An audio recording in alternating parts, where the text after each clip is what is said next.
ശ്രീകൃഷ്ണ ജയന്തി ആയിട്ട് നമ്മുടെ ഇന്നുവിനെ രാധയാക്കി മാറ്റിയാലോ. ആള് മേക്കപ്പ് ചെയ്യാനൊക്കെ ഭയങ്കര ഇൻട്രസ്റ്റ് ഉള്ള കൂട്ടത്തിലായതുകൊണ്ട് ഞാൻ രക്ഷപ്പെട്ടു കേട്ടാ. വലിയ കാര്യമായിട്ടുള്ള മേക്കപ്പ് ഒന്നല്ല കേട്ടോ, നമ്മുടെ കയ്യിലുള്ള ഐറ്റംസ് വെച്ചിട്ട് നമ്മൾ സിമ്പിൾ ആയിട്ട് ഒന്ന് ഒരുങ്ങാൻ വേണ്ടി ശ്രമിച്ചതാണ്. ഓക്കെ, അപ്പൊ നമ്മൾ ഐബ്രോ ഫിൽ ചെയ്ത് കൊടുത്തിട്ടുണ്ട്, കണ്ണ് എഴുതിയിട്ടുണ്ട്, പിന്നെ വൈറ്റ് ഡോട്ട് ഡോട്ട് ആയിട്ട് ഇട്ടിട്ടുണ്ട് കേട്ടോ.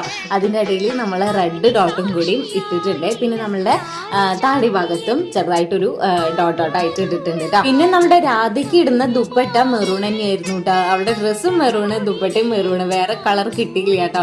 അപ്പോൾ ഉള്ളത് വെച്ചിട്ട് നമ്മൾ അഡ്ജസ്റ്റ് ചെയ്തതാണ്. അപ്പോൾ ഇതേപോലെ ഞൂറ് എടുത്തിട്ട് ഞാൻ അതേപോലെ ഒന്ന് പിൻ ചെയ്ത് കൊടുക്കുന്നുണ്ട്. അപ്പോൾ ഇതേ നമ്മളുടെ രാധക്കുട്ടി ഇവിടെ റെഡി ആയിട്ടുണ്ട് കേട്ടോ. അപ്പോൾ ലാസ്റ്റിലൊക്കെ എങ്ങനെയുണ്ട് എന്നുള്ളത് കമന്റ് ചെയ്യാൻ വേണ്ടിയിട്ട് മറക്കല്ലേ കേട്ടോ.